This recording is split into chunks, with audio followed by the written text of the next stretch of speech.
పటాన్చెరు నియోజకవర్గం Isnapur municipality 16వ ward నుంచి స్వతంత్ర అభ్యర్థిగా గోపిరెడ్డి రంజిత జయపాల్ రెడ్డి పోటీ చేస్తున్నారు. ఈ సందర్భంగా రంజిత మాట్లాడుతూ ప్రజా సమస్యలపై పోరాటానికి బీఆర్ఎస్ నుంచి టికెట్ ఇవ్వకుండా స్వతంత్ర బరిలో ఉన్నానని బ్యాటు గుర్తుపై ఓటు వేసి భారీ మేజార్తో గెలిపించాలని కోరారు.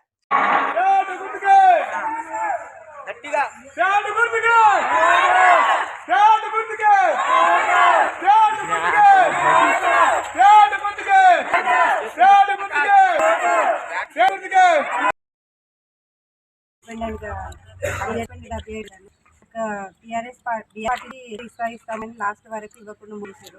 డిపెండెంట్ వాడాల్సి వచ్చింది. మీ బ్యాట్ గుర్తు కేసు గెలిపించగలరని ప్రాబ్లం. సీట్ ఇవ్వకున్నా కానీ ఇండిపెండెంట్ చేసి ప్రజల సేవ గురించి అని నేను బయటకు వచ్చాను. ఆయన ఆశ కోరిక ఇవన్నీ చేయాలని, ఆయన లేకపోయినా నేను చేస్తున్నాను. మీ అమూల్యం బ్యాట్ గుర్తు కేసి గెలాలని కోరాను.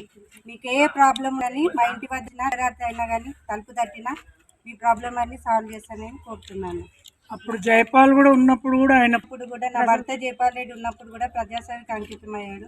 ఇప్పుడు ఆయన లేడు. ఆయన తరఫున నేను నిలబడ్డాను.